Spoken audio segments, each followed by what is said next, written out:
안녕하세요. 반갑습니다. AP투자연구소의 이정열 전략팀장입니다. 금일은 4월 7일이고요. 현재 시각은 2시 36분을 지나고 있습니다. 자, 두산 피어셀이고요. 코드번호 336260입니다. 두산 피어셀이 오늘 살짝 좀 반등이 나오는 그런 모양새이긴 한데 조금 이제 힘은 강도가 좀 약한 그런 모습을 좀 보여주고 있습니다. 뭔가 지금 좀 이제 관심이 좀 부족하고 이슈가 좀 부족한 그런 모습들을 좀 보여주고 있는데, 그래서 제가 이전 영상에서 관심이 필요하고 뭔가 이제 좀 이슈가 필요하다, 그런 말씀을 좀 드리기도 했었어요. 근데 오늘 같은 경우에서 뭔가 이슈가 좀 나중에 했습니다. 이슈라기보다는 리포트가 좀 나온 부분들인데, 시장에서 관심이 좀 이제 떨어지고 있었던 그런 부분에서 리포트가 나와줬기 때문에 뭔가 좀 가뭄의 단비 같은 그런 소식이 아닌가 그런 생각이 돼요. 자, 국내 수소 발전 의무화 정책 도입에 따른 중장기 연료전지 수요가 증가할 전망이라 긍정적이다. 자, 증가할 전망할 전망이라 일단 긍정적이라고 하죠. 글로벌 국가들이 수소 관련 정책을 연내 강화를 하면서 2022년 관련 수주가 증가가 될 것이고 2023년 매출로 이어질 것으로 예상이 된다라고 하죠. 국내 경우에 2021년 하반기 수소법을 개정해서 수소 발전 의무화 정책을 도입할 예정이다. 이번 연도 하반기에 수소법을 개정을 해서 수소법이 수소 활성화법이 좀 나와주긴 나왔습니다. 근데 이 개정을 또 한다라고 하죠. 이로 인해 발전사들의 연료전지 사용이 의무화된다. 이제 발전사들이 연료전지 수소 연료전지 사용이 의무화되기 때문에 발전용 연료전지 시장이 2020년에는 148메가와트에서 2040년에는 370메가와트 규모로 성장할 전망이다. 두산 피어셀은 기존 제품이 인산염 연료 전지 외에도 노르웨이 선사인 나빅 8, 이거 그 조선사를 얘기를 하는 거죠. 그리고 한국 조선해양과 선박용 연료전지, 선박용에서 이제 연료전지가 수소로, 기름이 아니라 수소로 진행되는 겁니다. 지금 이제 선박 쪽에서, 조선사 쪽에서 수소 엔진으로 사용을 하는 연료전지 관심이 굉장히 뜨거워요. 왜냐면은 이번에 만약에 수에즈 운하가 이번에 뭐 그 좀 막혔었잖아요. 막혔었는데 그때 기름 유출까지 됐었으면은 환경적인 부분에서 환경 부담금, 뭐 그런 환경 개선 그런 비용들, 그런 것들이 엄청나게 천문학적으로 들어갔을 겁니다. 우리 해운사들도 좀 마찬가지도 기름을 싣고 조선사가 운항을 할 때 만약에 기름 유출이 됐다라고 하면은 진짜 그거는 천문학적으로 환경 부담금을 비용을 해야 돼요. 책임을 져야 돼요. 그렇기 때문에 이런 부분들이 뭐 아무리 보험이 들어가져 있고 막 그렇게 되겠지만은 수소 쪽이라고 하면은 환경이 나빠진다라고 하는 부분들이 기름만큼은 아니거든요. 석유만큼은 아니에요. 그렇기 때문에 친환경적인 조선 선박 그런 쪽으로 관심이 굉장히 좀 뜨거운 그런 상황들입니다. 아무래도 제 개인적인 생각에서는 이게 기술의 완성이 되고 상용화가 된다라고 한다면은 모든 이제 조선 기존에 있는 전기 수소 내연기관 차들이, 자동차들이 수소라든가 전기차로 이제 전환이 좀 되듯이 조선사들 같은 경우에서도 이제 순환이 되면서 이제 이 수주 주기가 있잖아요. 이 선박 운용해야 되는 그런 수명이 있잖아요. 수명이 줄어들 때마다 이제 교체를 하는 게 수소 연료 전지 쪽으로 이제 선박으로 교체를 하지 않을까 그런 생각이 들어요. 이제 이런 부분에서도 두산 피어셀 연료 전지가 두각을 나타낼 것이다라고 하는 것들이 좀 이제 좀 멀긴 하지만 조선사들이 이 적용을 하는지 안 하는지 이런 부분들도 굉장히 앞으로는 좀 중요하게 적용이 좀 되긴 할 겁니다. 자, 이런 영국의 SOFC를 영국 세레스 파워라고 라고 하는데, 이 회사랑 같이 고체 산화물 연료 전지를 개발 중이라고 하죠. 그리고 원천적인 기술은 두산 피어셀 아메리카한테 이제 의존을 하고 있는 그런 부분들입니다. 전기차와 수소차 인프라 확산에 기여할 수 있는 전기 열 수소 동시 생산 실증 작업도 시작해서 생산 용량 생산과 동시에 가동을 하는 연료전지 수익성 개선이 이런 부분들이 좀 기대가 된다. 이제 설치량이 앞으로 좀 증가될 것으로, 장기적으로 설치를 해놓으면 자동차도 판매를 하는 게 끝이 아니잖아요. 가전도 판매를 하는 게 끝이 아니잖아요. AS 시장이 또 있습니다. 부품, 뭐 AS 그런 부분에서 유지 보수, 수주 잔고도 증가하면서 수익성이 점진적으로 개선이 될 거다. 설치를 해주면 해줄수록 그걸 또 유지 보수하는 거는 또 따로 이제 비용이 또 들어가겠죠. 자, 그런 부분에서도 설치를 해주면 해줄수록 유지보수 그런 부분에서 수주 잔고가 계속 증가될 거다. 그런 부분들이 1차로 연료전지를 팔고 그리고 2차로 AS까지 해주면서 수익성을 낼 수가 있다라고 하는 부분들이 됩니다. 글로벌 연료전지 시장은 개화 국면에 진입했기 때문에 국내 시장이 점유율이 70%죠. 그리고 미국 같은 경우에서는 두산 피어셀 아메리카가 점유율을 가지고 있죠.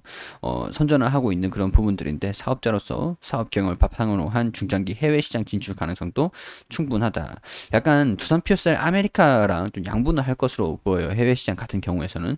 근데 이제 두산 피어셀 같은 경우에서는 국내 수소 산업이라든가 조선 쪽 뭐 그런 부분 발전소, 수소 발전 뭐 그런 쪽으로도 두각을 나타낼 수 있다라고 좀 봅니다. 두산 피어셀 아메리카 같은 경우에서는 분명히 앞으로는 미래적으로는 이제 앞으로는 좀 연관이 좀 동기화가 되는 그런 모습을 좀 보이긴 할 겁니다. 어떤 경우냐? 미국에서 이제 친환경 에너지 관련 정책들 4월 22일, 23일에 또 친환경 에너지 그러니까 기후 정상회담 뭐 그런 부분들이 좀 예정이 되어 있는데 화두가 친환경 에너지예요. 해상풍력이랑 태양광이 부각이 되긴 하겠지만은 미국 시장에서도 이제 수소 쪽으로 연료전지 이런 부분들이 두각을 좀 나타낼 수도 있다라고 할 수 있는 부분들이 됩니다. 그렇기 때문에 두산 퓨어셀 아메리카가 미국 시장을 점유를 하고 있는 부분들이고 같이 협업을 하고 있는 그런 상황들이기 때문에 간접적으로 두산 퓨어셀 입장에서는 이런 기대감이 좀 반영될 수 있겠다라고 볼 수 있는 요인들이기도 할 것 같습니다. 자, 일단은 정부가 추진 중인 수소 정책 최대 수혜주다. 수소연료전지를 공급하고 뭐 이런 부분들 시장 점유율이 70%다 이런 키워드들 신규 2021년 2023년 중 신규 수소연료전지 발전 규모 수가 1.1기가와트라고 합니다. 1.1기가와트 2020년에 4,618억 원 매출액이었는데 2023년에 1조 8천억 원으로 증가가 된다라고 하죠. 영업이익 같은 기간 260억에서 1,448억 원으로 2020년에서 불과 3년 사이에 엄청나게 성장을 한다라고 이제 볼 수 있는 것들이죠.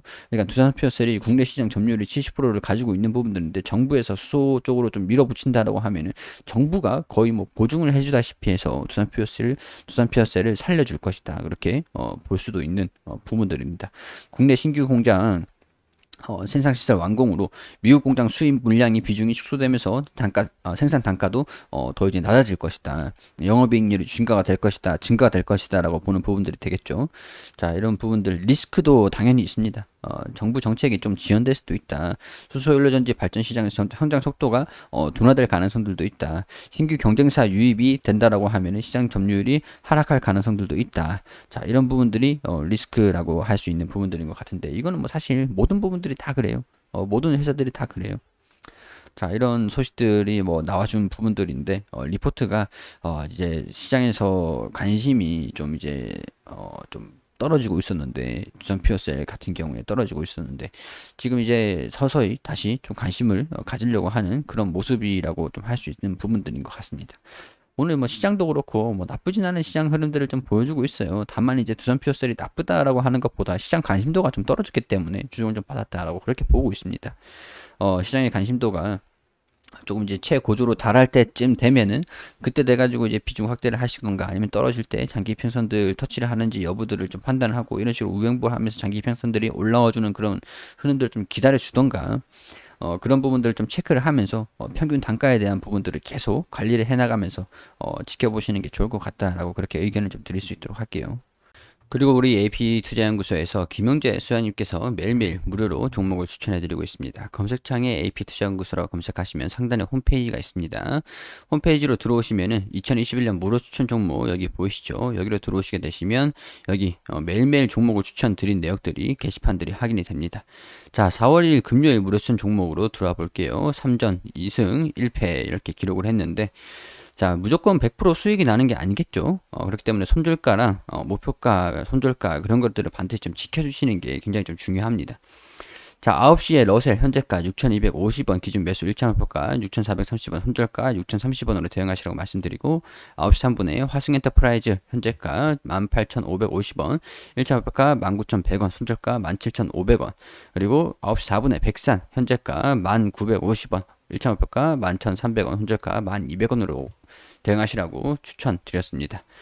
자, 러셀이 1차 목표가 돌파, 추가 상승 중입니다. 차트를 통해서, 호가를 통해서 이렇게 자세한 부분들 설명을 드렸고, 그리고 화승 엔터프라이즈 9시 4분 최고가 19,200원으로 1차 목표가 돌파. 이런 식으로 좀 약간 단기적으로 취급받을 수 있는 종목들을 추천을 드리는 겁니다. 하루 만에 매매를 결정할 수 있는 종목들. 무료 추천주로 3종목 추천해 2종목 수익 1종목 보유 중입니다. 러셀, 화승 엔터프라이즈. 보유 종목은 백산이다. 이렇게 매수가, 목표가, 손절가 잘 지켜주시라고 단타의 개념 이런 부분들 다 이렇게 경고 문구라든가 다 어떻게 따라와야 되는지 그런 부분들 다 상세하게 설명을 다 드립니다. 자, 그리고 장중에 보유 종목들 이렇게 다 설명을 드린 다음에 장 마감하는 4시 경쯤에 이렇게 결산을 좀 올려주세요. 러셀 13% 정도 상승을 했다. 그리고 당일 최고가 13% 정도 상승했다. 그리고 화승 엔터프라이즈 3% 정도 상승을 했다. 여기 매수가, 매수 추천가. 그리고 백산이 오늘 추측간 대비 마이너스 5% 정도 당일 최고가 11,300원으로 기록을 했는데 추측간 대비 마이너스 5% 정도 손실이 났습니다. 자, 이렇게 되면서 러셀, 화승 엔터프라이즈, 백산 이렇게 수익, 손절, 수익, 손절 이런 식으로 합산 누적 수익률 이렇게 달별로 꾸준하게 누적해서 가지고 가는 겁니다. 종목을 우리가 아무리 그래도 100% 수익을 전부 다 낼 수는 없겠죠. 그렇지만은 좀 단기적으로 빠르게 이제 결정을 할 수 있는 종목들로 추천을 드리고 나름대로 이제 판단을 하셔가지고 수익을 날 수 있는 종목들로 좀 안내를 드리는 겁니다. 단기적으로 좀 수익이 필요하다. 단타 매매를 좀 해보고 싶다라고 하시는 분들 같은 경우에는 홈페이지 오셔서 도움을 좀 받으시면 좋겠다라는 말씀 드리도록 하겠습니다.